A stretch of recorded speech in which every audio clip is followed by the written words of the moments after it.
5 minutes and wait for everyone to come or whoever is coming, and then I can start. But before we start, I always have this thing where I like to walk. I think it might have started when I was young. I remember, I think I was 6 years old or 7 years old. I was in school. I was waiting for my mother to come and pick me up. And I waited, and everybody left. And I was the only child remaining in school. And I was like, at this point, maybe it might be a good idea to start walking. Looking back on it now, I have no idea why I did that. But I left the school, and I was like, I want to walk home. So I just started walking. I saw a road, and I thought, maybe if I go there, I'll find my way home. I think I must have passed 1 or 2 adults and maybe asked, where is Cooperative College? And they were like, just go straight on. Maybe that is where my relationship with walking started. I have this thing where I love walking, especially when I'm in a new city or a new place. My relationship with walking is, I know we like Google Maps, but I have this thing where I like getting lost. And when I tell people it's not about getting lost, it's actually about finding yourself.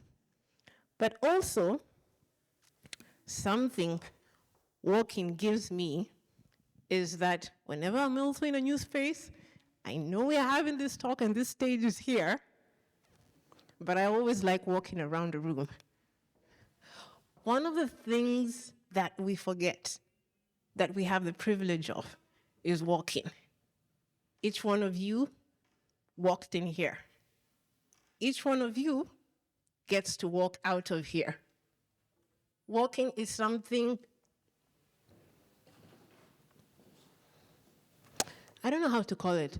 Walking is something that's very personal and integral to our creative and life journey.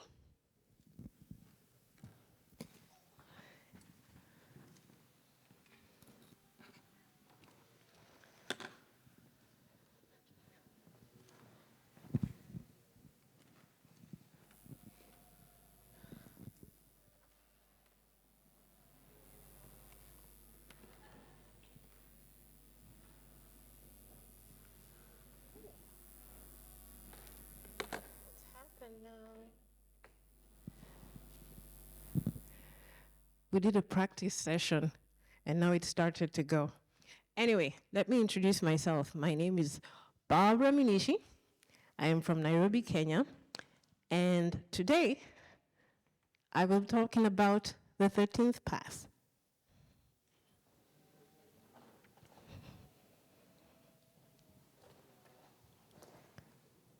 There was a point to the walking story.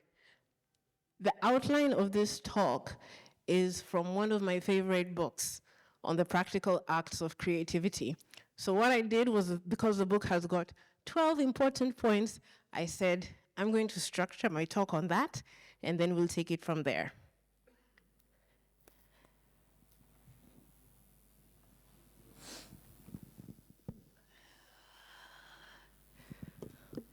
Also, if I have made a mistake with the Arabic translation, please forgive me. So, there's this question. I know I've often or one time gotten from, where somebody asks you, where do you come from? As a person who's visiting Cairo, I get it often. But when I'm in Nairobi, there's this thing where you get asked, where's your home? And then when I say Nairobi, they say, no, but where were you born? And then I say, Nairobi. Then they go, but where do your parents come from? In 2015, I still remember it. I had a very powerful dream.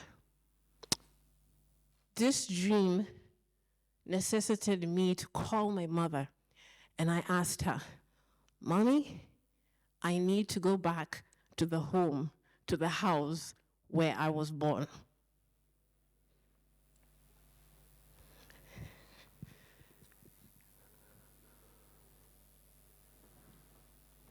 This is a place in Nairobi. It's in a suburb called Cairo. And this was a place I spent the first 10 years of my life.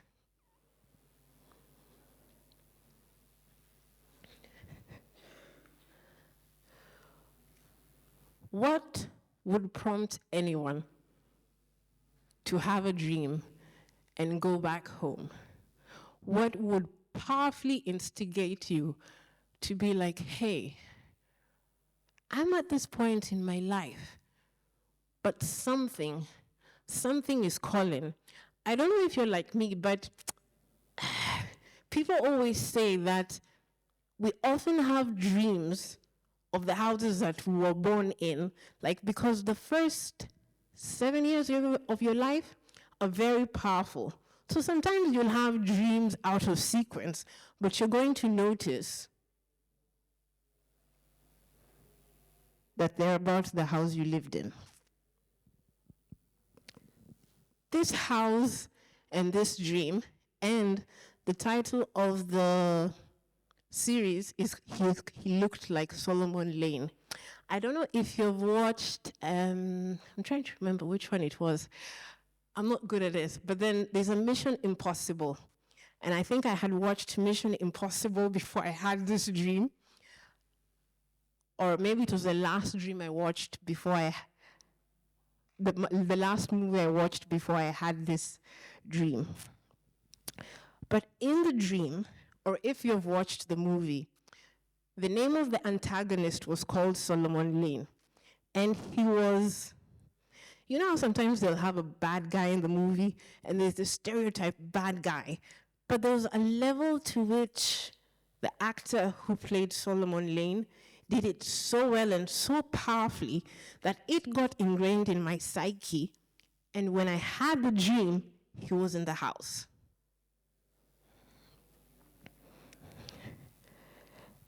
When we went back to the college, they had turned the house. My father used to be a vice principal of a college.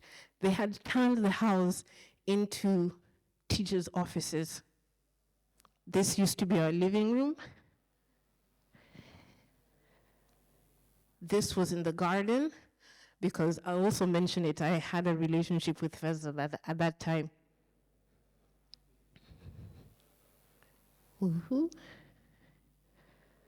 This was the outside place.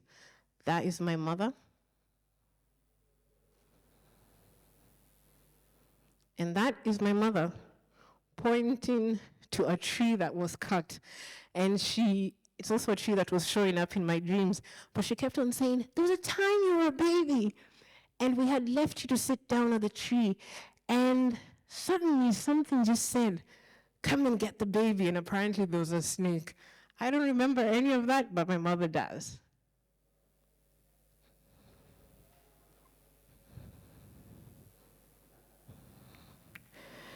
This scene especially, it's a very nice place, but it has got so many jacaranda trees. This visage, this particular imagery tends to always show up in whatever other dreams that I have. But the point of this series was what happens in your life when you get a call. Like it's a very quiet whisper. Only you can hear it, only you can respond to it. You know, some of you, like, you can go back and say, hey, I had this thought, this feeling. What happens when you get that whisper? Do you respond to it? What I can tell you is that in 2015, after responding to this whisper and going back to my parents' place, the first home I was born in, well, my life changed.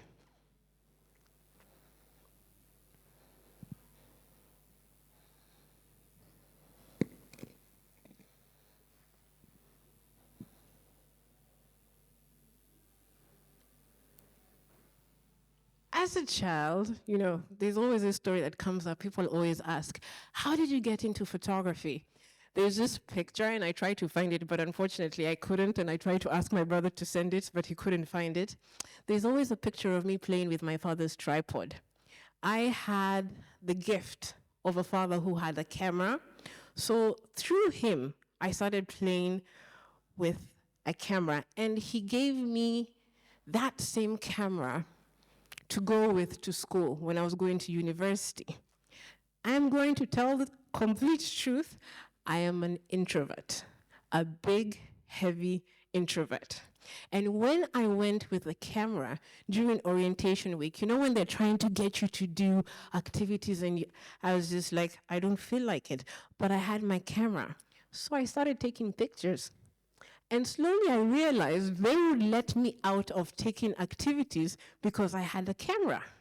And I realized this was the perfect tool for somebody who always liked to be on the outside looking in.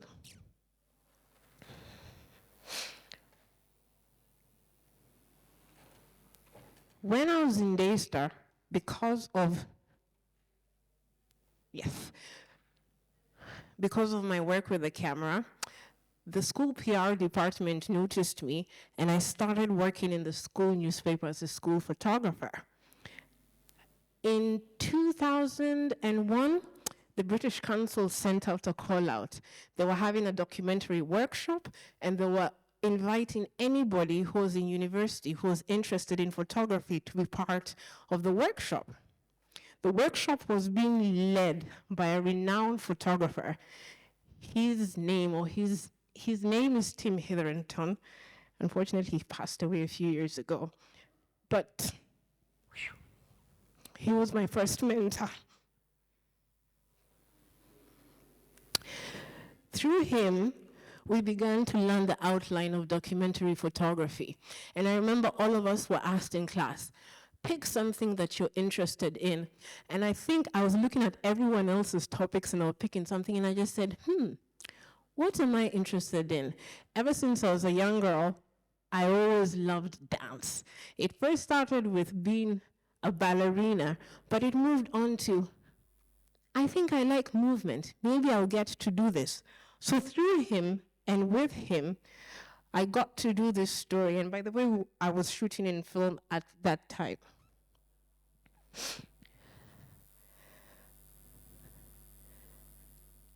So I started shooting this documentary story. But I also got, when I was in university, our library had an archive of very old Life magazines. I don't know if any of you have ever seen the Life magazines. And there was one story in particular, and unfortunately, I have forgotten the name of the photographer.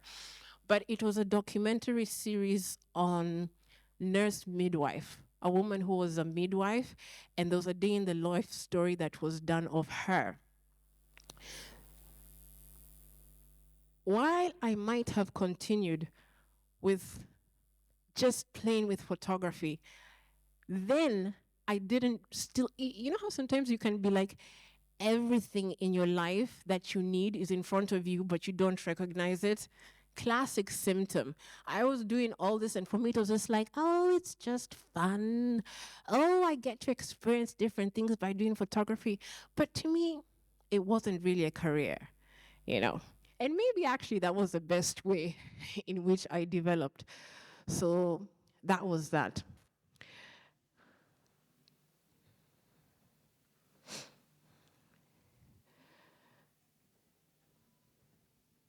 When I graduated from university in 2003, I thought I was going to be a graduate. I thought I was probably going to work in an NGO or something. But 3 days immediately after I graduated, I had that aha moment that it was photography that I wanted to do. And I remember telling people, I was just like, yeah, I want to be a photographer. And at that time, I was asked, oh, so you want to work in a newspaper? I was just like, no, not that kind of photography. Then they're like, oh, so you want to work in a Kodak studio? Then I was just like, no, not that photography, something different. So because I was always the kind of person who enjoyed research and looking around, I asked myself, what is around in my environment? Who is it that I can connect to? Who's possibly doing the kind of photography that I'm interested in that I can connect with? Then in Kenya, which was, 2003, it was a very tiny field. We had, in quotes, the professional photographers who are doing, if it was advertising or interesting shoots, they were all expatriate, they were all male, they were mostly all British, and I think there were less than 5. But I remember being struck by one in particular because back in the day, there was this super photojournalist. His name was Mohammed Amin. Mohammed Amin, together with Duncan Willett, formed Camera Picks. And they did everything from photojournalism to travel books to editorial photography. And I was just like, I'm interested in this. So me being Barbara, and back then we had snail mail. I wrote a letter and I posted it and I sent it to Salim, because by then Mohammed Amin passed on in a plane crash also years ago. So Salim is now the head of Camera Picks. And I sent a letter to Salim saying, hey, just graduated from school. I'm interested in photography. I would like to learn. And I remember getting an interview and he was just like, well, we don't do the kind of photography that you want, but perhaps you can talk to Duncan. Did the same thing again, wrote a letter, reached out to Duncan. And I remember when I got his number and I called him and he was just like, oh, interns, I do not know what to do with them. But I was just like, I am 10 minutes away. I have a bunch of photography. Let me just please have a chat with you. I remember at that time, these pictures, I had printed them. So I went to his studio. We had that conversation. He was just like, okay, maybe you can come and learn and start.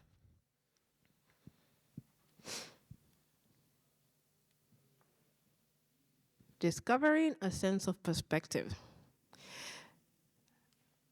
I possibly will always remember the first time I went on a shoot with Duncan. I remember holding the reflector. I remember the demands of the shoot because it was one of those shoots where it was dusk. They needed to get the light before it went out, and so there was time pressure, and nobody had taught me. And I remember him saying, Barbara, angle of reflection is equal to angle of refraction. And I'm just like, I have no idea what that means. I was not very good at physics. But somehow I got through it. But at the end of the shoot, some lady passed by me and she said, oh, so you're just doing this for fun? Then I said, no, I'm going to be a professional photographer. And she said, you're black, you're female, you'll never be a professional photographer in Kenya. And I remember, I have always, as a child, and thank you very much to my parents, but I learned from an early age not to ask for permission, and also when somebody says something, to let it allow, like if it doesn't land with you, you can let it go in and go out. But I found it very funny that she actually said that. When we think of perspective in any place we are or whatever that we're doing, think about what social cultural landscape you are. Because often, with us knowing, without us even sometimes not knowing, your environment and what's happening around is going to affect and affect your photography or whatever vision that will come through. I always adore this thing of saying life and creativity and photography and visual storytelling is actually just a chance for us to be engaged.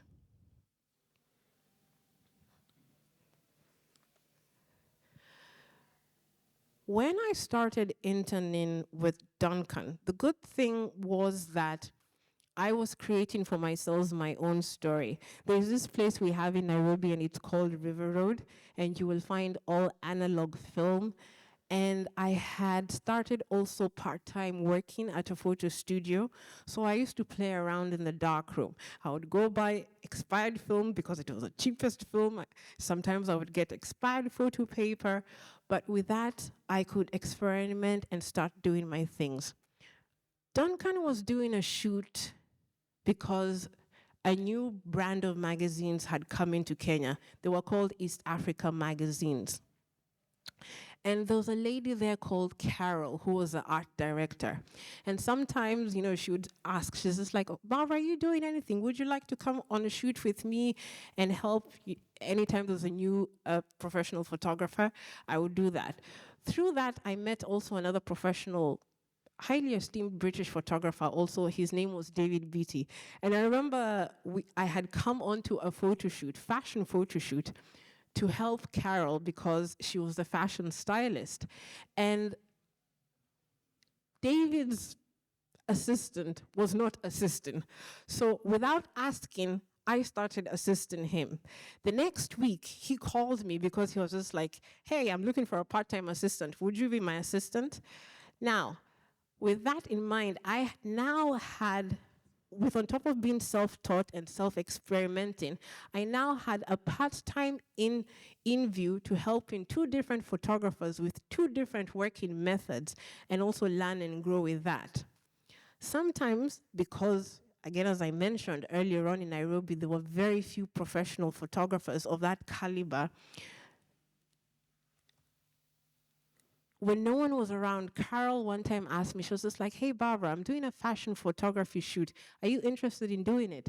Then I didn't even have a digital camera, but she said, hey, I'm going to give you my point and shoot. Let's see what you can do. And that was how I got published for my first fashion story.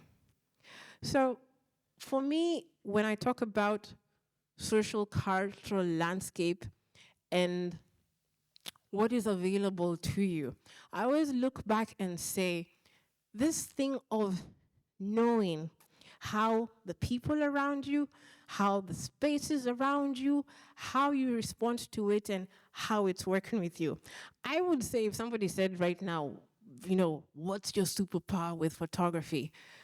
My superpower is listening. I listen to people, I listen to places, I listen to spaces. People think the power of, this is my opinion, people think sometimes the power is the click and doing things.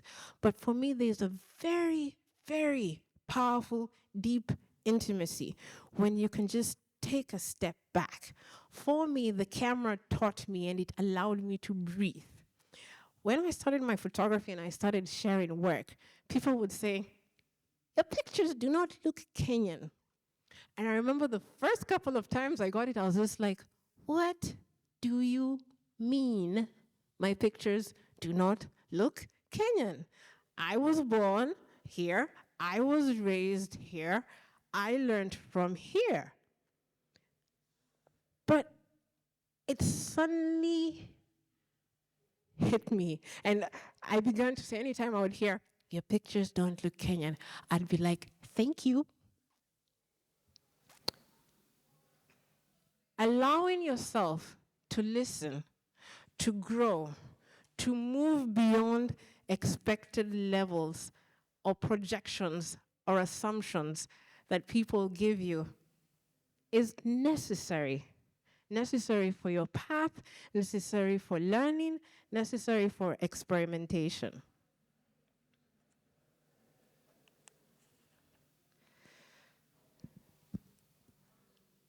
Let me just say, I don't think this conversation with you here would be happening if it wasn't for photography.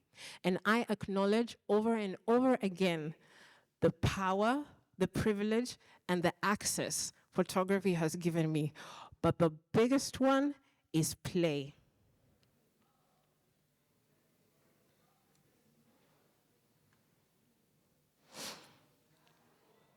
One of my favorite arenas for practicing my talent and skill was with fashion stories. Originally, this house was done as an assignment for a design, a decor, an editorial decor story. But because my way of working is with connecting with people, I struck up a relationship with the owner of the house. This is one of the houses, I think, it was flown in by boat and it came in during pre-colonial times in Kenya. And the owner of the house is a collector of art and objects. So I used to have this thing where, because of self-creating stories, I would get people together and be like, do you want to do something? Let's come into the, let's, put something together and do it. And by the way, that picture and this picture is the same house, but different years. Yeah, this dress on this side was done by a university student. This picture is just, I had a jewelry, that was part of my robe, and it was just playing with light and shadow. This one was in my house. That is actually, when we're talking about props, one of the things also, I'm big on lighting, and I used to like experimenting with lighting. That was done in my living room, very small space. The thing that she has in front of her face, you know those wind chimes? Yeah. So sometimes we have this conversation where we think, oh, I want to do this, but I can't do this. And this is why I open to embracing the sense of adventure, because through it and with it, you get to learn and grow.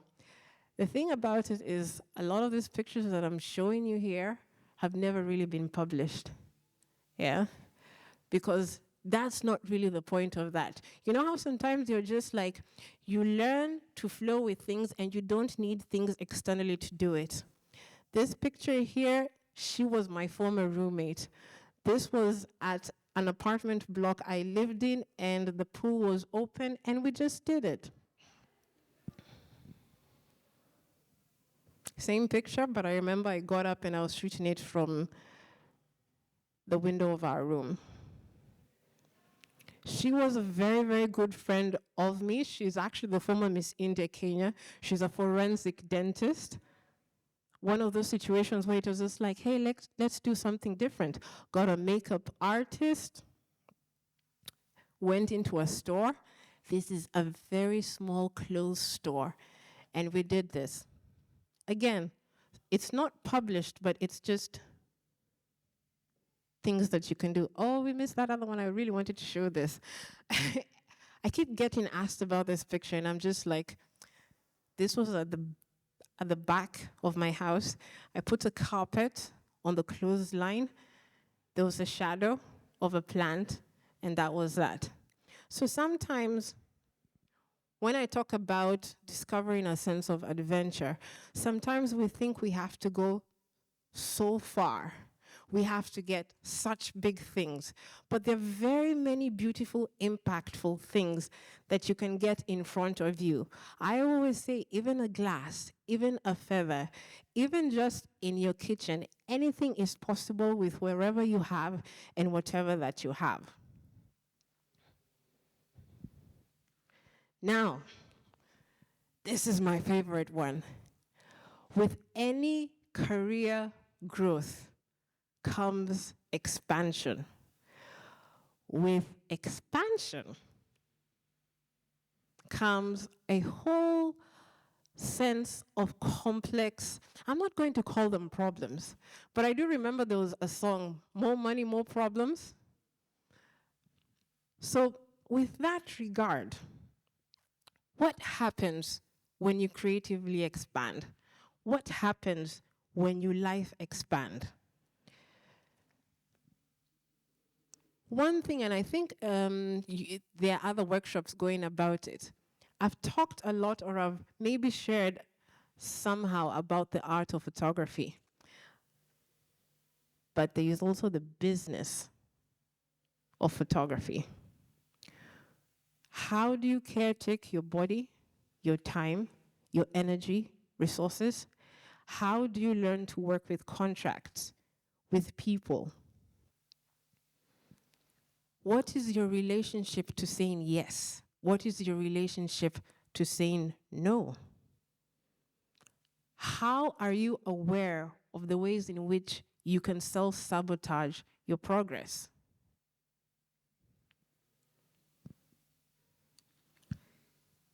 One of the things actually photography really taught me was learning the magic of the word no. You know, all the time, there's a very lovely book that I like, and it's called Shonda Rhimes. I think she's a writer, and she spent a year saying yes to things.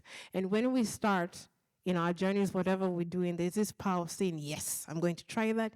Yes, I'm going to do that. Yes, I'm going to do that. But there comes a point in which, if so many people have access to you, if you are inflexible about how you treat yourself with how you are relating to people, there are sometimes, it's just like, this shoot is important. You do the shoot and people are just like, oh, we want the photos now. And then you spend sleepless nights because you have deadlines to beat. Yet, you could have had the possibility of talking to people and negotiating and saying, hey, these are my timelines, these are my deadlines. I'm showing up in a way in which I will deliver work in a very professional and ethical manner. But this, as a photographer, this is also what I need to do, and this is also what I require from you. Growth and expansion also makes you radiate to people.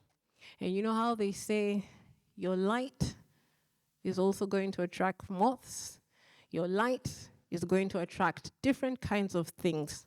And with that is that also discernment in which you get to also look back and see, how can I occupy a space in which I'm in relationship with people, in which I'm in relationship with the world, but in which I can be like, this is me, I'm available to you, but these are also the terms of my availability.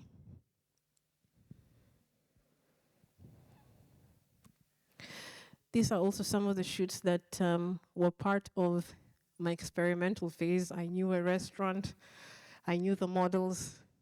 That is my coat, that is my dress. Also doing that and playing about. But in terms of personal territories, there's honoring and respecting what people open and receive and give you, but there's also honoring and respecting how in turn you respond to them and give to them.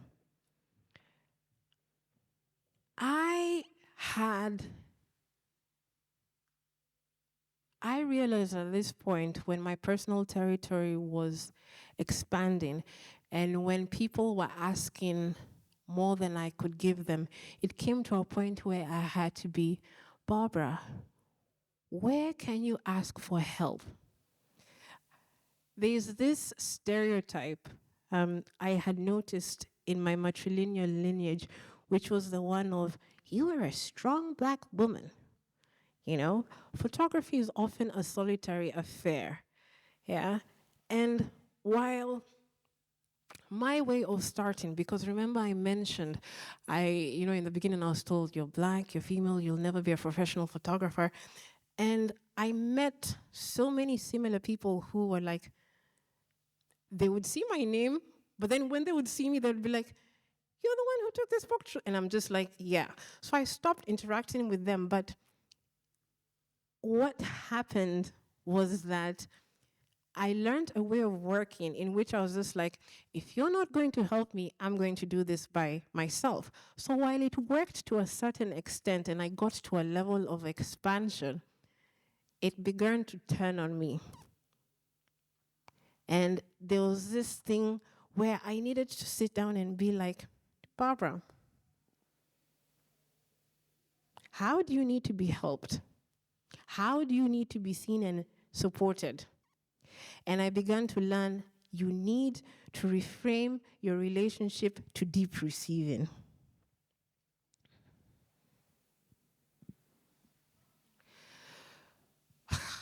In 2011, actually it was 2010, I think 2010, 2011, Kenya had a new constitution. There was a referendum. And they decided to call the new constitution, it was nicknamed the Wanjiku Constitution. Wanjiku is the name of they said it was the name of the common Kenyan citizen. Wanjiku is a female name. As a Kenyan woman back then, I didn't feel seen or heard. And part of me was just like, as a photographer, because this is what we do, especially when we're image makers, you try and see, okay, what social cultural landscape am I in? What can I do? What can I engage in? So I was just like, I would like to listen to women. How can I do this and how can I convert it into a personal story? And I decided I was going to do a project in which I would have one dress, and it would go around the country or even the continent or even the globe. And through it, I would talk to women and I would hear what they were saying and it would go through. At that time also, Al Jazeera contacted me because they were doing a series on African photographers making a difference. And they were like, we would like to follow you for a month. And I was just like, hey, I have a story that I'm starting on, and actually you can follow me on the road with it. So in 2012, I began the Red Dress Project.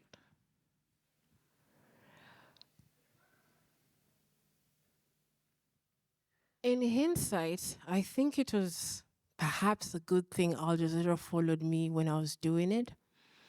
Because sometimes when you start projects, you never know where they're going to take you. And they can be your biggest and most life-affirming. They can just change your life. I started this project with a very naive, open-hearted way of being and way of doing. And by the way, I will never apologize for that. I always say that that has taken me so many places and it will keep on taking me so many places. But this was a self-funded project. Again, remember how I said in the former place, I never used to ask for help, never used to ask for anything. I'd be just like, you know what?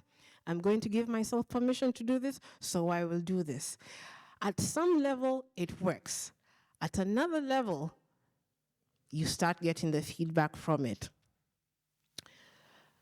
When I started the project and Al Jazeera were following me, the following week, because we were running up to big general elections in Kenya, one of the top political parties came out and they had branded, and what was the color of their brand? Red! And suddenly, a project idea in which I had a specific intention and wanted a specific impact was now getting turned around on its head. One of the women I was following was actually running. She was the first woman to run for presidency in Kenya. And I remember before we had met and, we had started the project and she was like, yeah, sure, I'm going to put on your dress. And I remember even following her on the campaign trail. If you ever watch the Al Jazeera documentary, it's there. But everyone is just like, Martha was so bad to you. I'm just like, no, she was not. And there were questions that came about when I was doing the project. In the end, yes. Did I get to shoot Martha in the dress? Yes, I did. But after shooting like 10, 12 women, the project started taking on a direction that was not aligned with me. When I talk about discovering a sense of boundaries, sometimes we start some things and we let others' opinions come in. There's this very nice quote I saw the other day, which is just like, if you're not going to take advice from a person, why should you also take criticism from them? Know and when whose opinion you're going to take in. Caretake the integrity and value of a project. One thing that also came about with this project, and which I always love amplifying, is on the power of social media. I truly appreciate what Instagram has done in terms of photography. Nonetheless, there is another side of social media that I always say, let's be discerning about.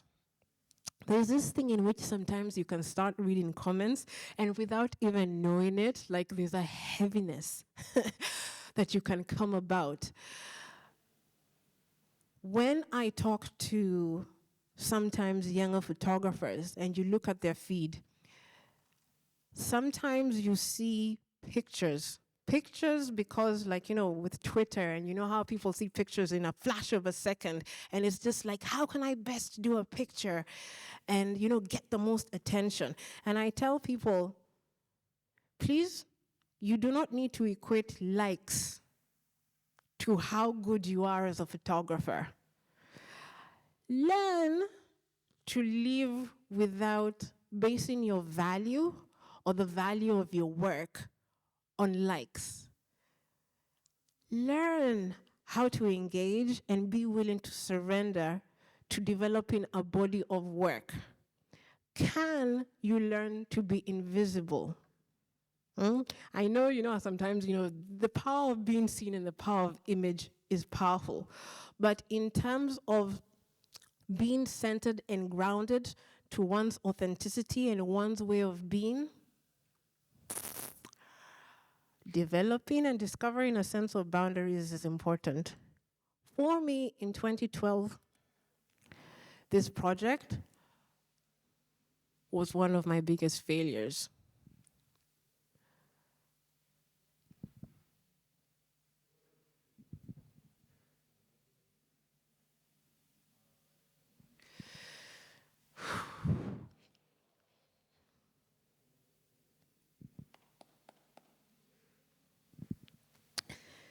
Yeah. You know how sometimes you can have an experience and it just breaks you open? And breaking open can be also the biggest freedom ever. Let's go back to the house now. I always like how I start, and this is now why even when I started talking about walking, you can have a specific point here, but you can start from there, you can start from there, you can start from anywhere else. So in 2015, after I went back to my home place where I'd grown up the first 10 years, I knew my life had to change. After the failure, in quotes, of the Red Dress Project, there was this continuing heavy stagnation where it was just like, externally, I was getting really cool commission projects, but internally, you know how sometimes you get the feeling that something wants to come out of you, yet you can't articulate it, and you can feel it. You're just like, it is here, but there's so much going on around, and I don't know if it's going to come out. What am I going to do? So, Barbara being Barbara, people always say, Barbara, why did you do that? I had been traveling to Europe for a while, like opening up my eyes to culture and to ways of being. And when I came back to Nairobi, and again, as I said, the dream happened,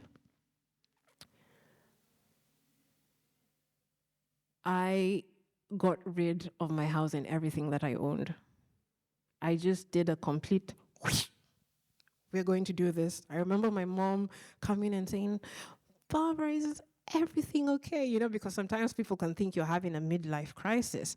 But for me, it wasn't a midlife crisis. Sometimes in your life, there's some things that have to die for you to be reborn. And for me, I listened to that call within, and it said, let everything go. There's a term, and I don't know where it came from. Maybe it's from Central America. It's called the bardo, B-A-R-D-O. It's when you're in a liminal space, when you open up to a dark night of the soul. And I always laugh when they say dark night. I'm just like, it's not dark night. It's dark years of the soul. And you get to be in a space where you've let everything go, but you're not there. And there's this sort of alchemy that's happening from the inside out. And sometimes I remember when the first time when I let go of my house, this is what I did, let go of my house and everything, and there was a particular date. And I remember even calling people and saying, please come and take whatever furniture and stuff. There's stuff we donated, like books and shelves and everything donated to like some school space. But I was just like, everything has to go. Then I remember going to a place in Kilifi because it's a place with water, and I was just like, I just need to regroup. Then when I was in Kilifi, I heard about, oh, there's a space opening for the 10-day Vipassana meditation. Let me go. No books, no talking, meditation from 4 a.m. to 9 p.m. daily. That is for me.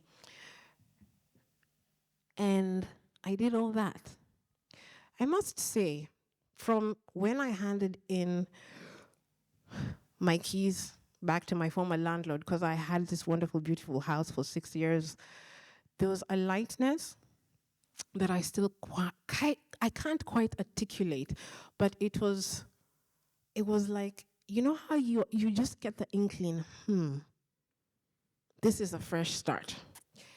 I went to Vipassana, and when you don't have any writing materials, when you're not talking to anyone, when you have no phones, and when you've done a major life decision like what you have done, there are powerful things that happen. Vipassana, I would say, opened me up. Meditation opened me up. I wouldn't even particularly say it was just meditation, but the whole process really opened me up and put me in a space where it was just like, Barbara, you need to be still. The value that I had learned about listening and interacting with people came into play. Things started coming up that I didn't quite know how to deal with or what to do without. It comes to a point in your life where you are asked to really, really deeply, truly tell the truth of yourself, of what you want, of how you're showing up, and you really cannot run away from yourself. It is you versus you. All the assumptions like, hey, I need to do this, or that should work for this, that just begins to fall away. Stillness has a beauty and power of bringing very, very interesting things. I remember relearning and being in a relationship with surrender. Oh,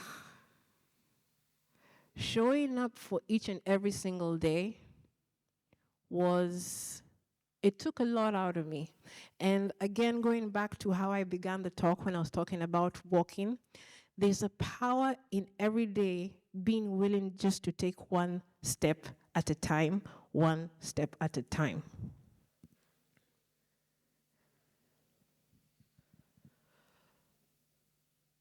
Before I think I did this thing, I don't know.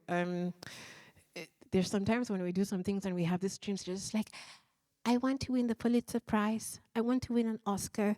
I want to do this. But then sometimes when you make some choices and decisions in your life and you allow them to all go away and be like, who am I without wanting external validation?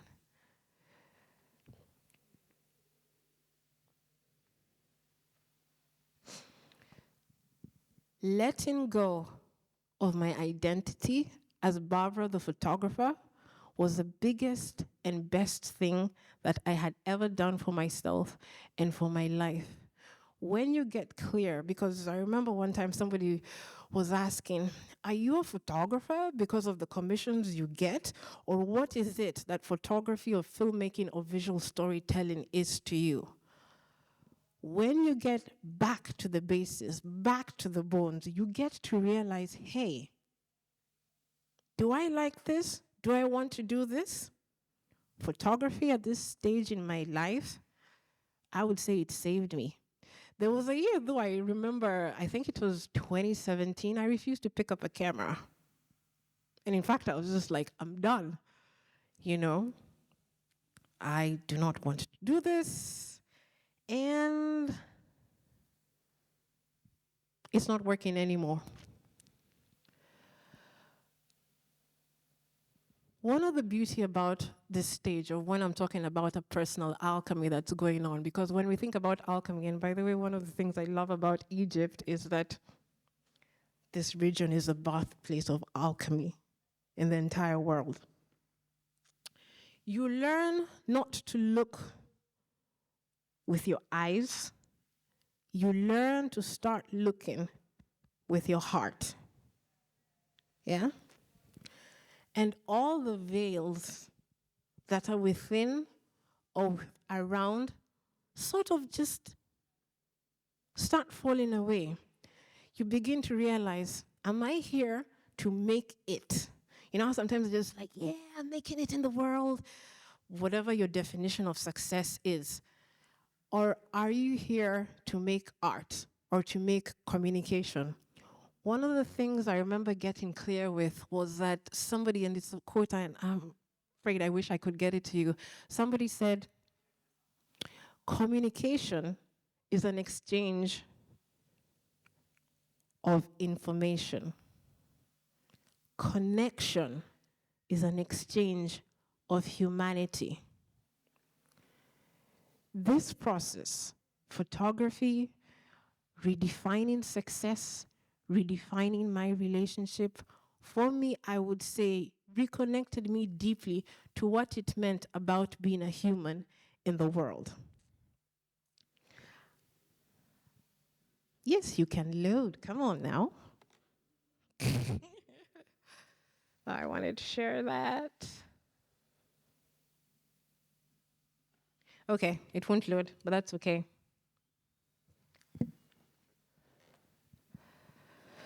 Anyway.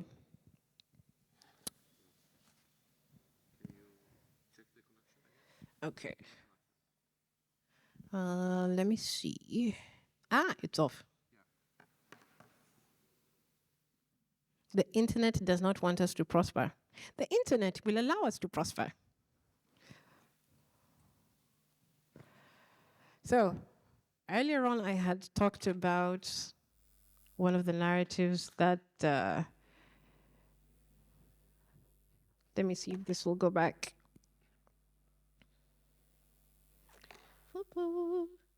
Thank you for your patience, everyone. Yeah, there we go.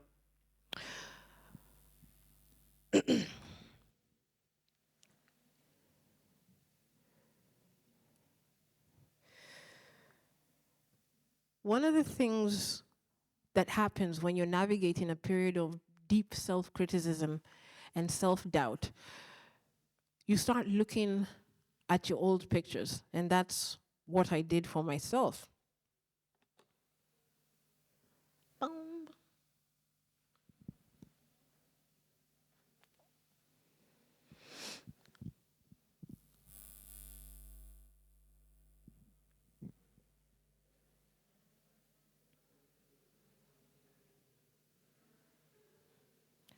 Okay, let's see.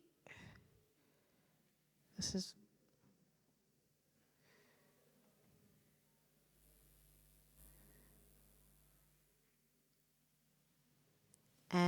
okay. Let's do this again because it's 10 seconds. If it doesn't come through, that is fine.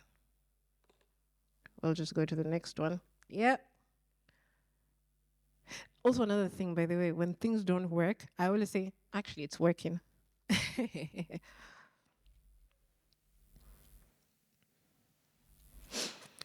This video is from a series I called Psalms of the Liminal. As I mentioned earlier, when you're in a liminal space of what you don't know, of when you think you can resort back to the old ways of doing things. Because, again, as I mentioned earlier, I was always a go-getter from the first stages of being. And when I had upended my life and did all these things, there was this expectation that, hey, I'm going to start working again and it's all going to be so good. Yet I was kept in a space where things were not working out. And with that comes a lot of shame and guilt, because you think sometimes that some things should move faster than they are. So in my period of not doing photography, I started carting up my former work, and I started painting and I started drawing and I started doing collage.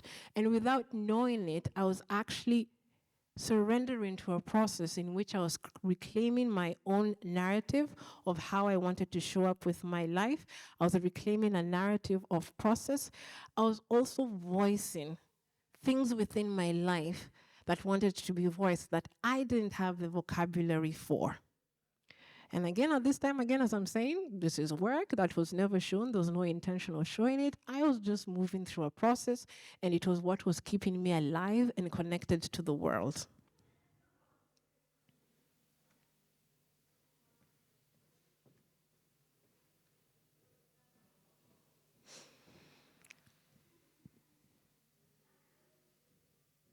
When I talk about being alive and connected to the world, one of the greatest things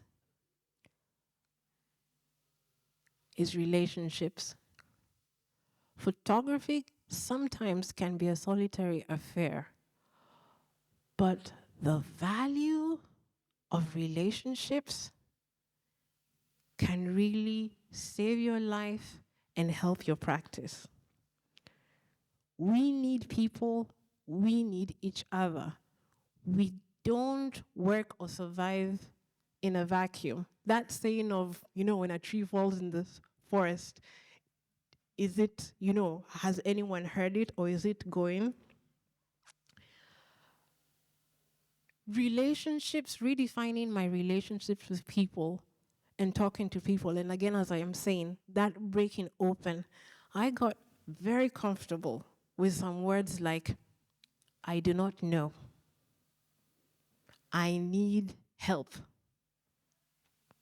I am sorry.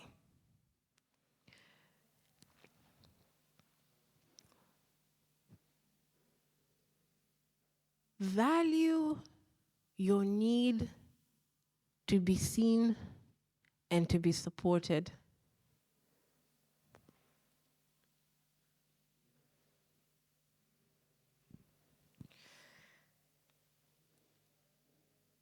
When you can tell the truth of yourself to yourself, when you can move through fire with surrender, with flow, with integrity, it opens up some spectacular doors in your life.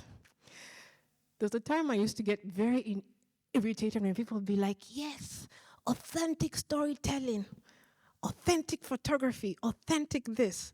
But when you start to embody what it means to be authentic, things shift. One of the most vulnerable things I ever did was being willing to put myself in front of the camera. This was actually done last year with the GFX. And I also started editing, and I also started playing with sound, because also during the time when I wasn't taking pictures, when I had put the camera down, I used to work with a voice recording, and I just used to voice record things.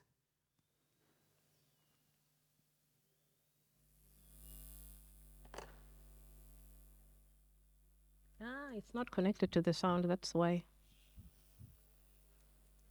Now it is.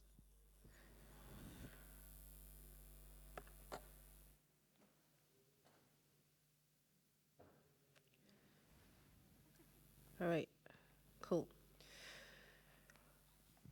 The biggest thing about also discovering a sense of authenticity is you lose whatever stories of victimhood that you had. It's not about the world doing things to you. You get to realize how powerful you are and how you no longer need any masks to survive. You can show up in whatever sphere that you have, and it doesn't have to be even because sometimes we see, oh, I have to talk to so many people and so many of this. I learned just the power of even one person makes so much of a difference.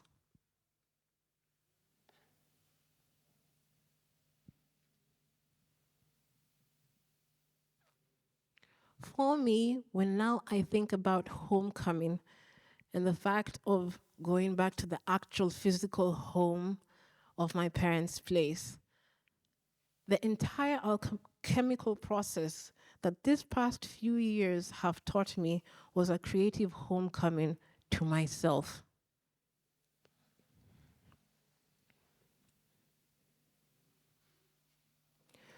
When you can allow yourself to show up with truth is when I feel, not even I feel, is when I know you can actually show up with authentic, clear vision. And it brings me back to this whole thing of, and I love it when people talk about you're going to rebirth yourself.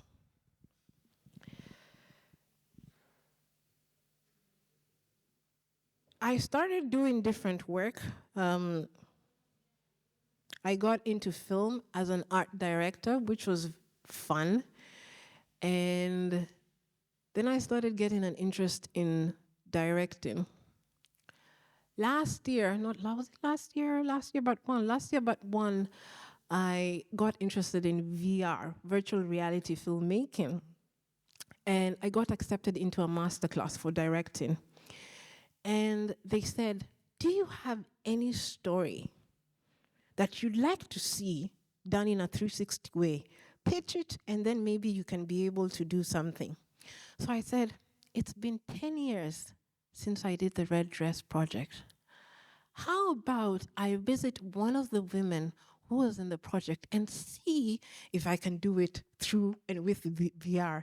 And also because I'm going to tell you the truth. The dress, that dress had haunted me. You know how sometimes you have something and you want to let it go? It was one of the last things in my journey where I was just like, I want to let this go. This thing keeps on coming up.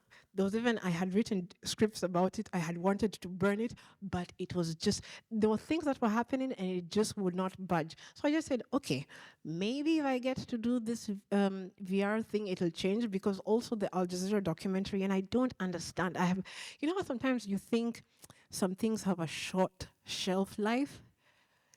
Even 8 years later, I would meet strangers. Hey, I saw your documentary on Al Jazeera, that project, and I'm just like, I don't want to talk about this project. It is done, nothing anymore. So I did the VR thing, and I was just like, yes, we've done the VR short. I remember showing it. It was shown. We directed it, and there was a showing at the beginning of last year. But also at this time, what happened was the Fuji GFX challenge happened. And in 2019, I had a vision list and I had wanted the Fuji GFX camera. And Fuji was just like, we have a challenge program going on. If you want to finish a project of yours and utilize the GFX camera, apply. And you know, anyone from Middle East and Africa that was chosen. And I remember when I first got the call that I did it, I always say sometimes life has a very interesting sense of humor. And sometimes the best thing to do is just to laugh with it and to flow with it.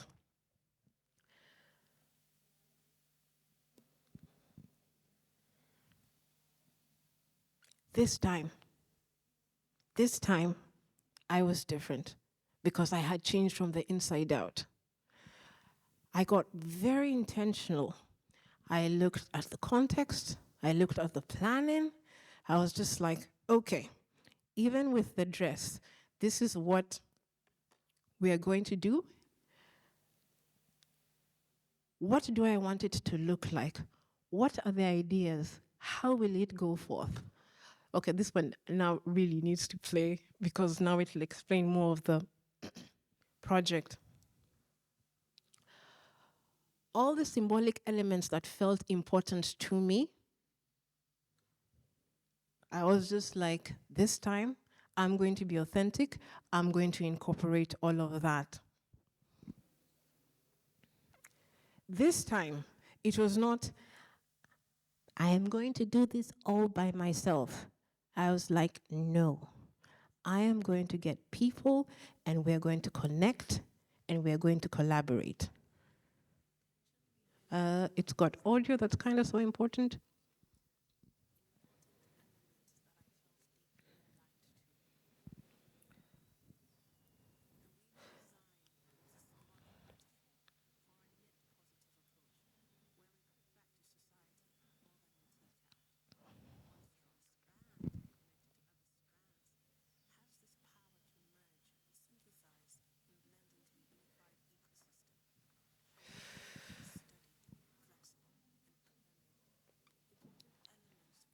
One thing Invited to embody in our own journeys, individual and collective, of creating a useful. we're going to start it again. Okay. So one of the also biggest healing experiences I had in my journey was healing my matrilineal lineage and connecting to my feminine essence and way of being and valuing the power of what being a woman meant and how it showed up from.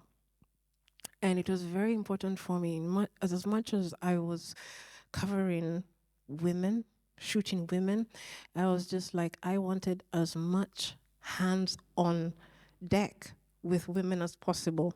So I thought about creating an outfit with a net positive approach. And this is now I also, the outfit looks like a net.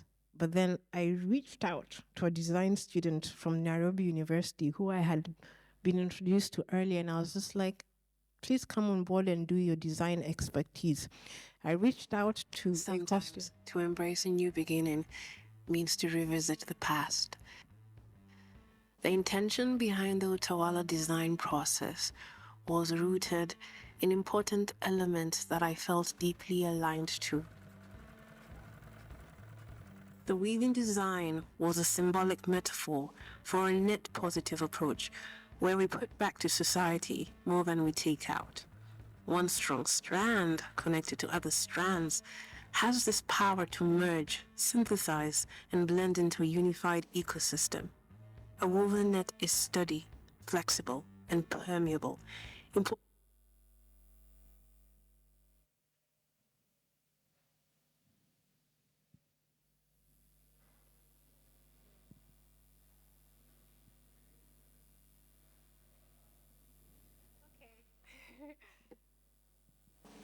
Sometimes to embrace a new beginning means to revisit the past.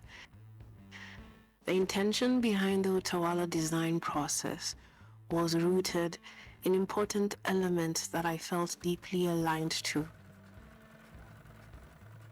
The weaving design was a symbolic metaphor for a net positive approach where we put back to society more than we take out.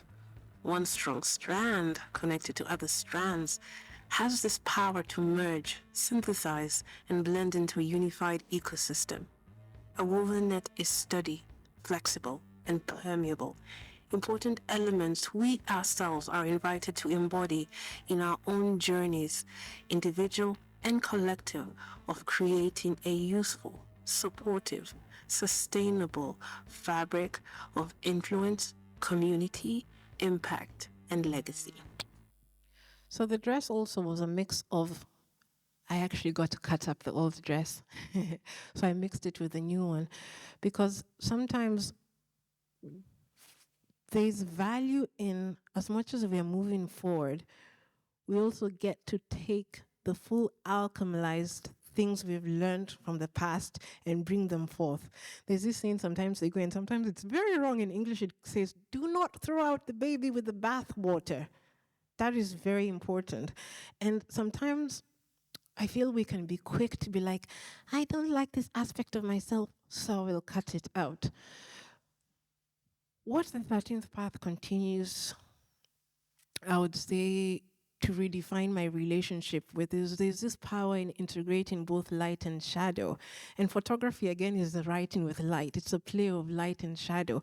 And I always like how those metaphors like apply in your practice and your process. Utawala, the Fuji FX challenge with Utawala was carried out the entire summer last year. And it was a really important homecoming to self. It was, you know how sometimes you're just like, this happened 10 years ago and I'm here again, but on another level. When you feel now and when you see now everything you've ever wished for, remember how I talked about being seen and supported? Working with people, having this also element of freedom in which you can dictate who you are and also being authentic to that. And then you realize also that sometimes we can have an idea for the story and it's just like, I'm going to do it like this. But then sometimes the story has an idea for you. And sometimes it will take a lot of years for you to get it, but you begin to get it. This past years and what I call the 13th path and the body of work that I actually started co-creating with it has been powerful, has been deeply intimate, has been deeply freeing, and also very deeply complex. But it's one of those things where I remember somebody asking, Barbara, if you had the chance to go 10 years back, would you change anything? Frankly, I wouldn't. I wouldn't. It truly, truly was a gift. And to be able to go out and connect with powerful women doing incredible things in the face of so many different challenges, women who are creating legacies, just, you know how sometimes you realize you're not even a dot in the world, but just that gift of, I get to wake up every morning, I get to do something that I love. And is it easy all the time? No. No, it's not. But that's the whole point of when we talk about that communication, yes, can be an exchange of information, but connection, true, deep connection, belonging, community, and collaboration in the world, that one I wake up to every day and I'm just like, yes. We will share more of the stories, but she is the first ever pilot. She was the first ever female pilot in Kenya. She actually is the captain of the Boeing 787. So that's her in front of her plane. It was very interesting. When I first met her, she was just like, for so many years, I wanted you to take my picture. And I'm just like, oh, I didn't know. This is my archery coach. All right. Also, Egypt, y'all in archery and World Cup. Well, thank you very, very much. But I'm going to support my Kenyan people. Cookie actually went to the Olympics. She was the first Kenyan woman archer to represent Kenya at the Olympics. And right now she's doing something great in the country in which she's actually leaving a legacy of archery. So every day, and it's self-initiated for her. She's also a teacher, she's also a coach, but she's also preparing for the next Olympics.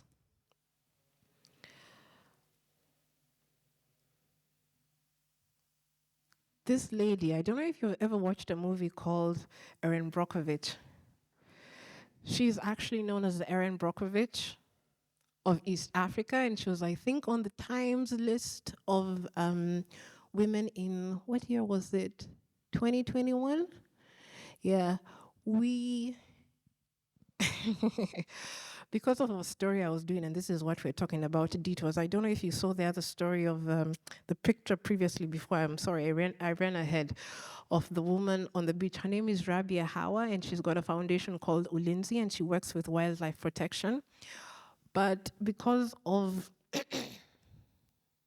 corruption and human rights defenders and environmental rights defenders are actually noted as globally, a lot of them lose their lives.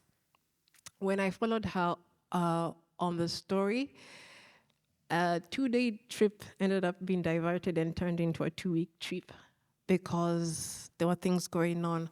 But that diversion brought me back to Kilifi. This is the place, and I hadn't been since the day when I left my house and everything. Remember I had talked about earlier on in the program that I went to Kilifi.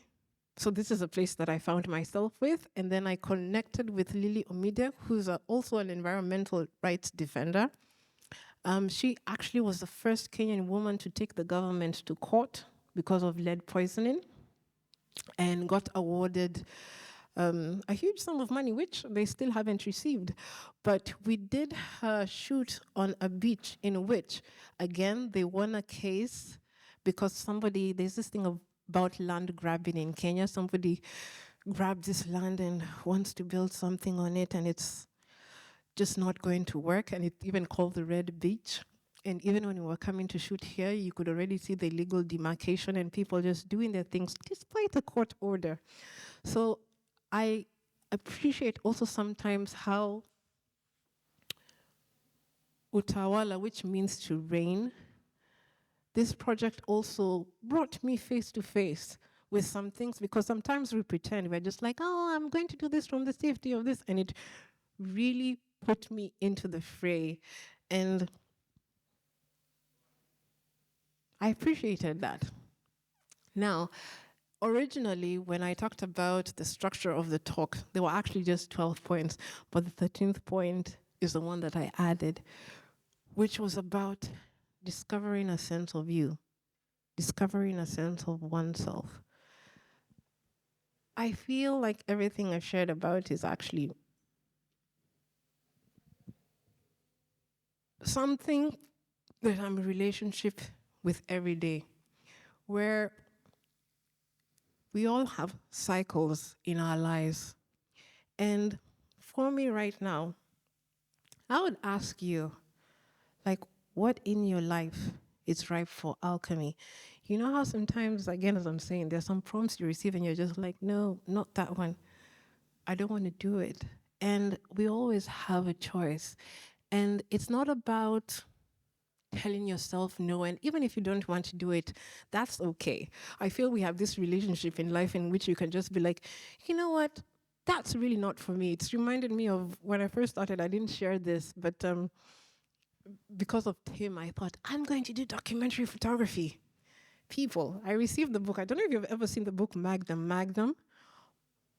I started crying because I would look at these pictures and I'm just like, "Ugh." And I knew then, I just said, Barbara, documentary photography for journalism is just not for you because you do not have the capacity to be objective. I'm a very empathic, I have empathy and feeling. And it's not to say that documentary journalists don't have, but there's a way in which they can carry out what they're doing, and there's so much respect that I have for them. I was just like, Barbara, this is not you.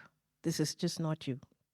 So sometimes there's value in recognizing, hey, I can be good at this. When Kenya had post-election violence, I remember somebody coming to me and telling me, Barbara, you're an excellent photographer.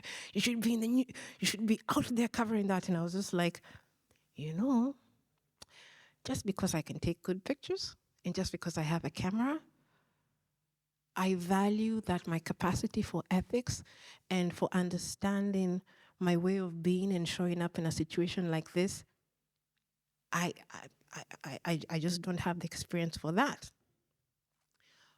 But sometimes when something is also calling you to expand beyond your expression, to move deeper into intimacy with yourself, and that's the biggest fear. You know how sometimes you think, I can face a gun, then somebody tells you, okay, get right with your heart, and you're just like, actually, and it takes a while.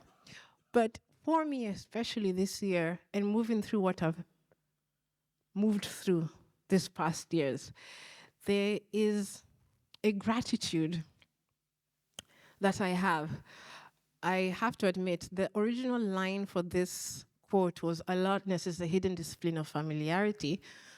But because Arabic is such a beautiful language, it was reverting to mindfulness as a hidden discipline of intimacy. Sometimes we think we know, but we don't know. You can be in a relationship with a person and you think, yeah, this is how that person is. I know them completely.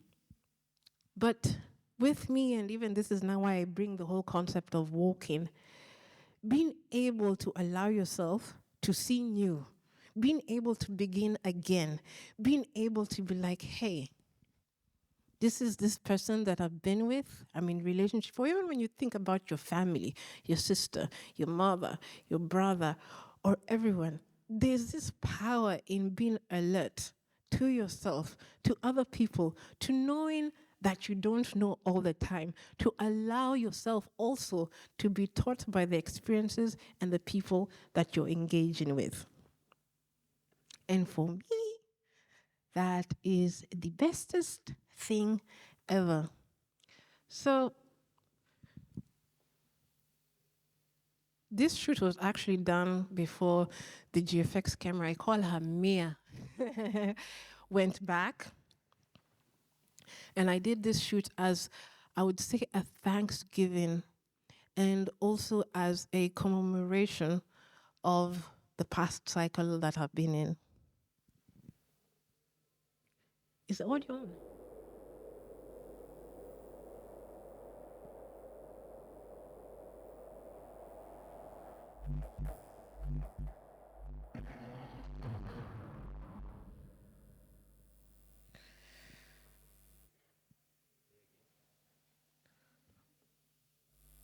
Thank you so much for holding space for me and for sharing this. In fact, I partly am a bit proud.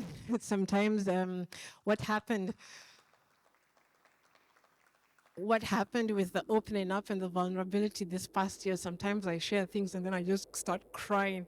And I always tell people, my biggest strength was allowing myself to be vulnerable in front of people because it reconnected me deeply to the type of imagery, to the type of visual storytelling, to connection and intimacy with different people and places that I would have never gotten to if I didn't allow the process to come through. So thank you very much.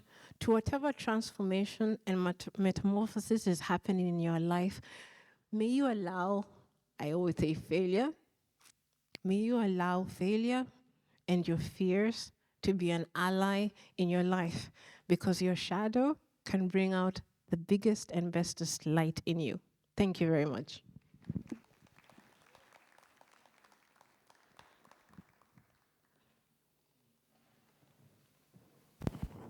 All All right, everyone. First, I just wanna present to Barbara a little trophy on the behalf of Utopia and Cairo Photo Week. Thank you as a token of appreciation and gratitude for having you with us here in Cairo Photo Week and coming all the way back here. Yes, to here. Yeah, thank you so much. Please give it up for Barbara Minishi. Everyone, thank you.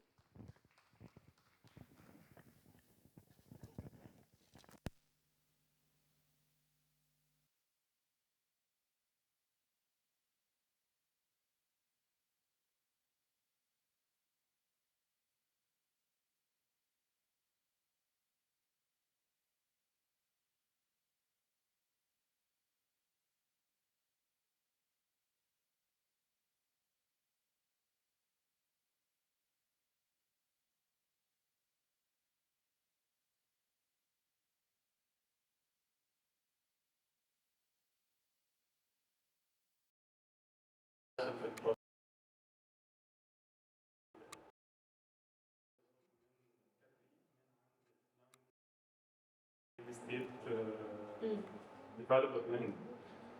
بعد كده بيروح للايجنسي، الايجنسي بتشتغل على الكريتيف سايد بتاع ده. بعد ما الايجنسي بتخلص الكريتيف بتبتدي تخش في البرودكشن فيز، فبيريتش بقى كذا برودكشن هاوس عشان ياخد احسن اوفر. كتالنتس وبادجت وايز يعني. بالظبط. بعد كده بقى بيجي في الاخر بقى، فاهماني؟ فبيعدي بالفيزز دي كلها عشان يرجع لي يعني. ففي النص بقى طبعا بيصير حاجات، ممكن يتخلى عن حاجه معينه، ممكن تلاقي في ليميتيشنز معينه في البادجت فمش عارفين نعمل كذا، فاهماني؟ ممكن نفسه الكلاينت ما يبقاش قوي عنده الفيجن فيبقى عايز حاجه اللي هي العاديه تقليديه تماما. فاللي انا اقصد اقوله ان هو بيبقى فيه كذا انتيتي بتتدخل في صح. في الكريتيف وفي الحاجات دي. اكيد بتتاثر نظرتك ما بتطلعش في الوقت يعني الحاجات زي ما انت متخيل. يعني البروجكتس دي ممكن يكون اتعمل قدها مثلا 10 مرات حاجات ما بحطهاش اونلاين عشان ما تبقاش يعني. ايوه. وفي حاجات تانية محطوطة اونلاين لازم تشوفوها لما انتوا مش بتشوفوا كل شغل هتحطوها. يعني نتكلم على ده، شوف هو عمل حاجة كأنها معمولة لكلاينت. هو ده يعني كان ما كانش فيه فكرة معينة في دماغي يعني. الشاشة راحت فين؟ جاكم في مشكلة. احنا عملنا لكم سواد مرة واحدة، عايزين حد في التكنيشنز بليز. الشاشة ضلمت.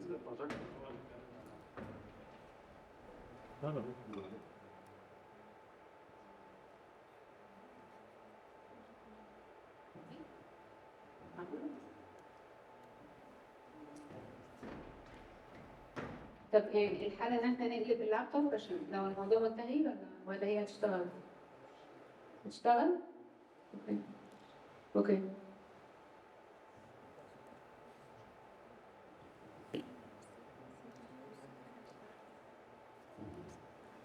شوفي بابا شاطر ازاي؟ طب تحب نسأل أسئلة لحد ما تتصلح؟ حد عنده أسئلة؟ يلا. عمر زين. عمر زين مصور سبورتس بورتريتس و طبعا بحب شغلك جدا. بيحب شغلك جدا كده. اتكلمت في الاول ان انت اول ما ابتديت تصور شفت ان الفوتوغرافي في الاستوديو دي بتموت. حسيت ان انت عايز تغير. يعني شايف دلوقتي قصه الادفايزنج والتصوير عامه از بروفيشن في وسط بقى الاي اي بتاع رايح فين؟ يعني وصلوا ازاي زي ما بص ان انت حد هيبدا دلوقتي شايف ان هي طبيعي انفست وقت ومجهود في حاجه زي كده ولا لا؟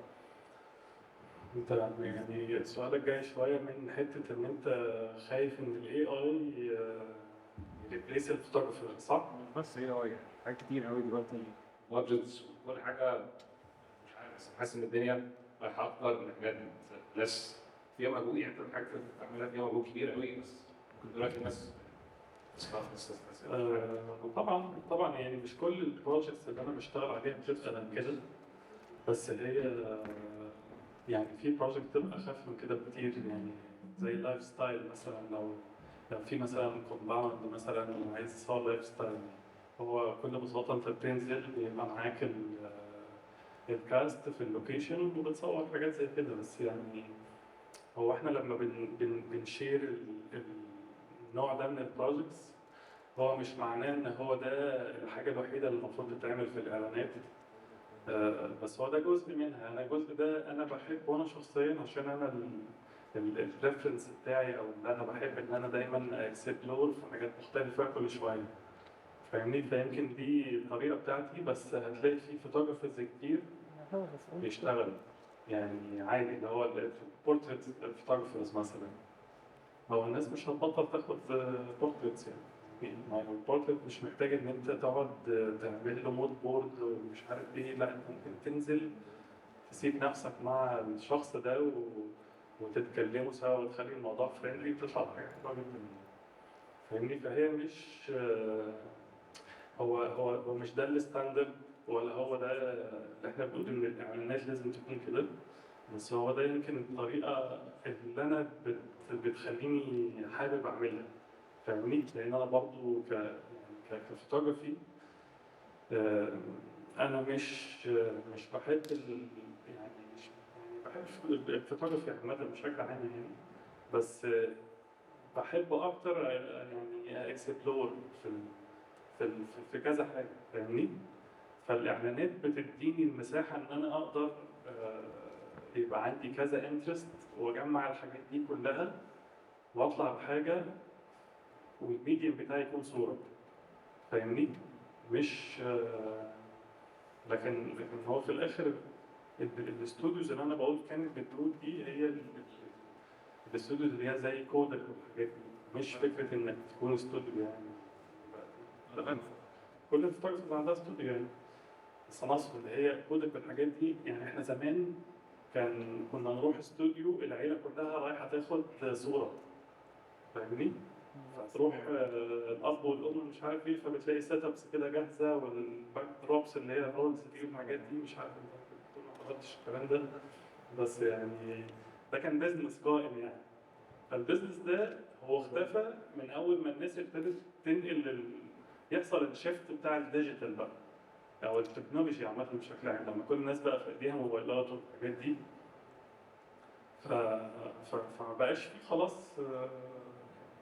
يعني انت دلوقتي بتروح استوديو ده لو عايز تاخد صورة 4 في 6 عشان تروح باسبور مثلا. فاهمني؟ بس مع ان كان في ناس فنانين جدا يعني. انا كنت برضه بشوف ابويا وهو بيقعد في الريتاتش على ايده بقى في النيجاتيف والحاجات دي. فاهمني؟ كان عنده التولز بتاعته كده. يعني كنت بشوف هو كان عنده زي ازاي بيشيل مثلا لو حد عنده مثلا حاجه، او في مشكله في الطباعه مثلا، عنده حاجه في الوش، كان ياخد الكاتر كده ويقعد زي يعمل تهشير كده في الطبقه بتاعه الطباعه دي. آه، وبعد كده يرجع يلونها تاني بلون السكان بالوان بفرشه وحاجات كده. ده كان الريتاتش ايام زمان، كانوا بيقولوا عليه ريتوش. مع الفوتوشوب هو خلاص، ما يعني انت مش محتاج تعمل ده. فاهمني؟ فهو دايما طول الوقت بيحصل تغير في التكنولوجي، بس الناس بتأدبت عليه وبيطلع. فاهمني؟ يعني انا من الجيل اللي ابتدى على الفوتوشوب، ما عملتش انا الريتوش القديمه دي. دلوقتي مع السرعه والحاجات دي انا ابتديت اقلل حجم البوست برودكشن عندي، عشان دلوقتي الكلاينتس بقى بالديماند ان انا لا، انا عايز الحاجات بتاعتي بسرعه جدا. ما عنديش وقت ان انا اقعد استناك تريتاتش بسرعه 3 ايام. فاهمني؟ فهي انت هي اعتقد ان انت يعني اي فوتوغرافر محتاج يأدبت مع اللي بيحصل. والادابتيشن ده مهم، عشان لو ما حصلش، مش الادابتيشن معناه ان انت تبقى عبد اللي بيحصل يعني. لا، انت يبقى ليك فيجن في نفس الوقت، بس مش مش مصدر دماغك في حاجه معينه يعني. فاهمني؟ يعني الناس الفوتوغرافر زمان كانوا زعلانين من الديجيتال لما طلع. فاهمني؟ ليه؟ لأن هو خلى أي حد يمسك كاميرا ويصور، وده حصل فعلا. بس ستيل الفوتوغرافر الكويس معروف. فاهمني؟ بس فهي يعني، ما أنا شخصيا ما عنديش تخوف قوي من التكنولوجيا يعني. بس في نفس الوقت ما عنديش تخيل لشكل المستقبل ازاي، ما استكشف سوا. بحس ان في ناس شايفه ان التكنولوجي هتدخل. ممكن هو طبعا هو ديفنتلي هتفيد في حاجه، يعني مثلا زي السوفت وير بتاع اللايتنج ده، هو هتساعدني جدا يعني. بس في الاخر هو مش بيعلمني ازاي انور كويس، هو بيوفر لي التول اللي انا اقدر استخدمها واتعلم عليها ازاي انور بدون ما اروح اجر او يعني او اعمل سيت اب حقيقي. فبحضر وبعد كده اقول. هو انا عندي سؤال طويل شويه، بس هو انت ازاي وصلت للحته اللي انت فيها دلوقتي، وكنت بادئ ازاي اصلا؟ ما حصلتش معايا. ما بدأتيش من الاول صح؟ انا كنت يعني حضرت اول لما سمعت. بص احنا حكينا القصه كلها، قعدنا نص ساعه تقريبا اصلا هتلاقيها. موجود على يوتيوب فترة، يعني هنقفل من هنا هتلاقيه كده على اليوتيوب، تسمعي الحتة طويلة أوي يعني. خدي اول نص ساعه هتلاقي فيها كل حاجه. هو بدأ في محافظة المنصورة وهيكمل. أسئلة تانية؟ هو السكرين هترجع؟ طب ما قولوا لنا علشان لو كده هنضطر يعني حركة الأمر. طيب احنا لازم نوري آخر في بروجيكت دي ولا دي؟ طيب ممكن نوريك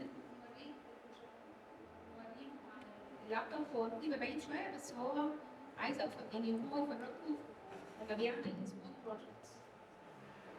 مش عارف هي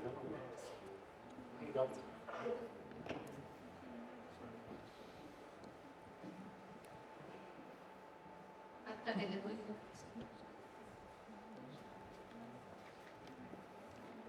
هو عامة البروجكت ده كان انتشر جدا في كذا حتة يعني. فأعتقد ممكن يكون الناس عندها فكرة.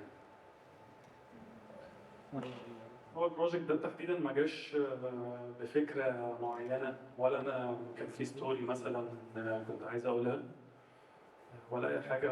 هو جالي بشكل مختلف، إن هو عبارة عن جرافيكس. يعني أنا كنت شايف الموضوع بشكل عبارة عن كتل ألوان مع بعضها، وفي نفس الوقت اوفرلابنج على ده البابلز بالديتيلز اللي عليها. فابتديت أشتغل على مود بورد. بس تعالوا ناخد كده لفة في الصور الأول. فهتلاقي كل صورة فيها لون دوميننت، وهتلاقي فيه لونين تانيين كده سبلمنتري. هنا مثلا عندنا البينك هو الدوميننت قوي، وفي الأصفر والأزرق. والبابلز دي طبعا صورناها كده، يعني هي كان يعني عملت تجربة قبل التصوير. هي مش عمالة فوتوشوب، يعني هي متصورة زي ما هي كده يعني. هي أنا ما عنديش أي كنترول على شكل البابل هيكون عامل ازاي على الموديل او مع الموديل او الريليشن اللي بينهم. فالحلو اللي فيها ان هي فيها حته كده استكشافيه شويه، انت مش عارف انت هيطلع معاك ايه، فانت بتلعب وزي ما تيجي يعني. هنا برضو دي واحده من السيتس او الحاجات. هنا دي البابل اللي على الجنب دي، انا حسيت برضو ان هي كاركتر كده.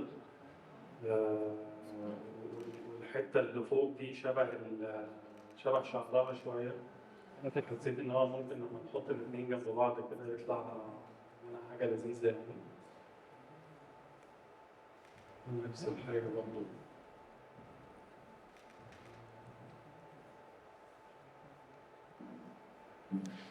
هنا دي الانسبيريشن بتاعت البروجكت، يعني انا كنت بشوفه كده اللي هو عباره عن الوان وكومبوزيشن بس كده. عشان كده يعني ما كانش مهم قوي بالنسبه لي باين العين قوي، لانه مش الكاست نفسه او الايموشن نفسها مش مهمه على قد ما هو حاجه جرافيك يعني اكتر. هو دي كانت الانسبيريشن من الحاجات دي بالظبط. لا خالص. دي كانت الكالر باليت بتاعتنا برضه في التحضير قبل ما نصور. وده شكل اللبس ستايلينج. عارف ان الحاجات مش باينه بس اتمنى ان هي الروح توصل لكم يعني. اللي عايزه بس هي دي اخر حاجه عامه فاحنا خلاص. عنده اسئله شكل الاكسسوارز مثلا كنا عايزين برضو حاجه كده بالكي شويه ما تكونش فيها ديتيلز كتيره وفي نفس الوقت ملونه. وده الهير ستايلينج نفس الحاجه. الحاجات دي كلها طبعا بتروح لكل حد عمل الشعر ده وانا بعت له الريفرنس ده وهو عمل لنا زيه بالظبط يعني. وانا اشكركم شكرا جزيلا. شكرا.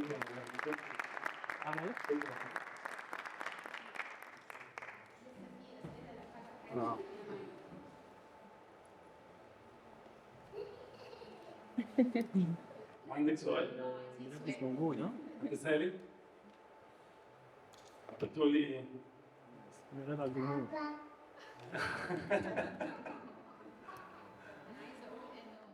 كاميرا قلت يعني عايزه اقول ان انت غيرتي حياته. ده حقيقي فعلا هو كان بيحكي لي ان انت غيرتي حياته وغير طريقه تفكيره وشغله وبيقعد قد ايه في البيت وبيقعد قد ايه بره البيت بسبب عملتي له ريسيت. الحياه الجديده كلها ربنا يخليكم لبعض. حاضر. طيب لو مفيش اي اسئله احنا في سؤال حد عنده سؤال؟ طبعا. انت بالنسبه لك مين يعني اكتر حد انسبيريشنال بالنسبه لك كارتست كفيجوال ارتست سواء فوتوغرافر او دي او بي او فيلم ميكر او لو عندك كذا اسم يعني انا حابب اعرف برضه الانسبيريشن كده عشان برشا برضه حابب اعرف يعني ايه اللي بينسباير يو عاده هو انا زي ما كنت بقول من شويه انا يعني طبعا بتفرج على فوتوغرافرز وافلام وكده بس مش هو ده الحاجه الوحيده اللي بتنسباير يعني انا بحب الارت بشكل عام يعني ممكن اتفرج على انستليشن مثلا ينسباير ان انا اعمل حاجه معينه illustrations وبينتينجز برضه بحب الجانب ده جدا. لو انا مش طايق قد يقفل. الفاشن لو مش طايق قد يقفل. والإديتوريالز والحاجات دي برضه كده فأنا بحس إن هي بالنسبة لي فيزز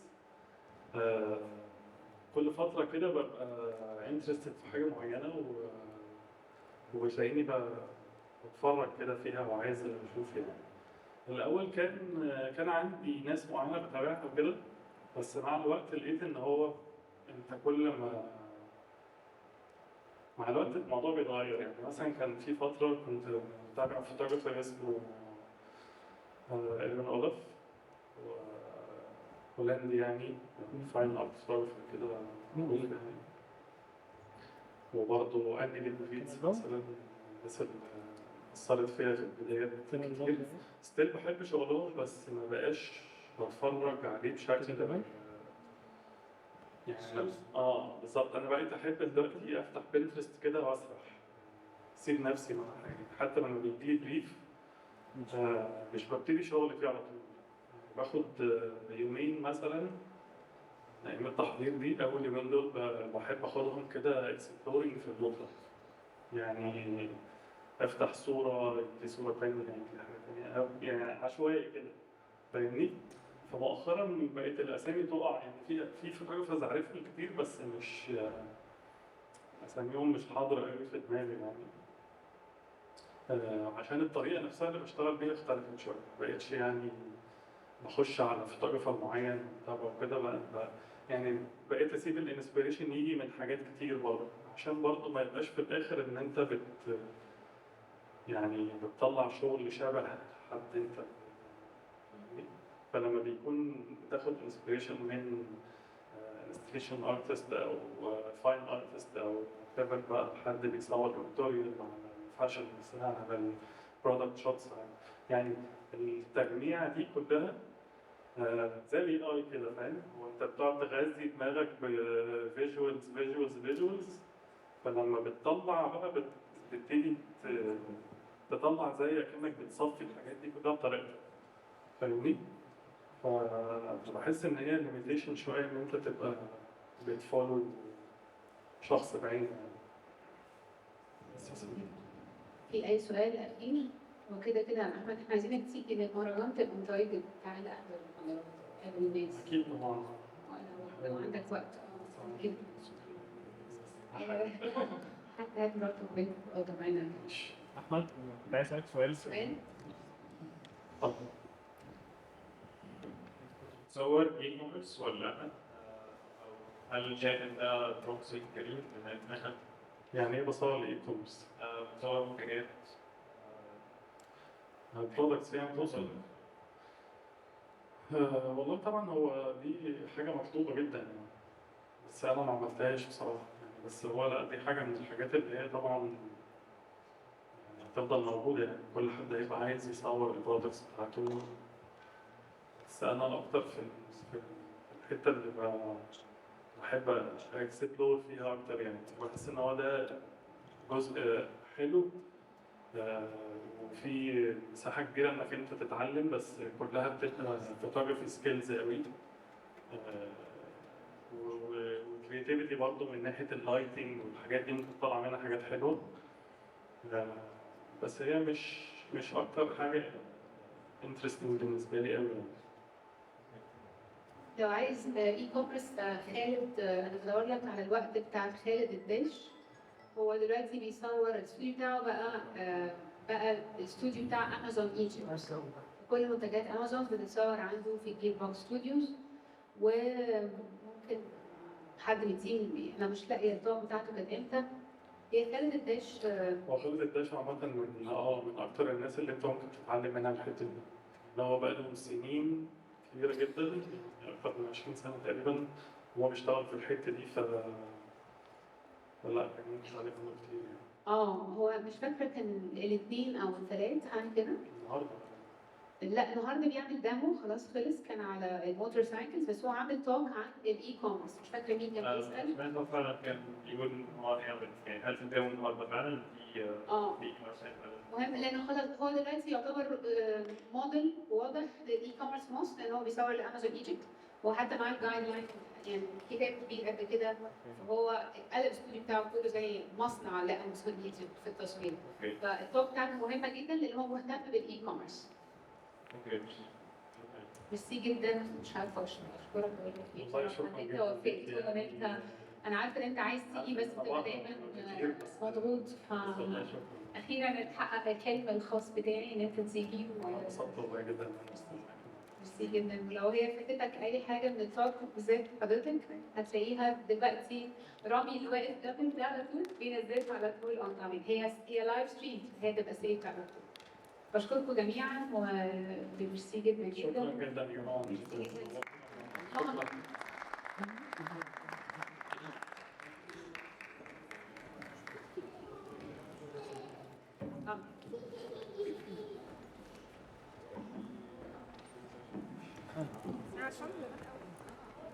رحت وين؟ اقرا بس اسمه ايه؟ انا صور. دي لايف بره. عارف كل مرات الساين الكبير في مدان الصورة كمان. بلاش الأنظم جنب. يعني ممكن تعمل لا انا عايزه احسن من تحت ده ايه ده؟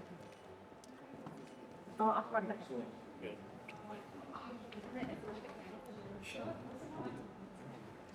ماشي.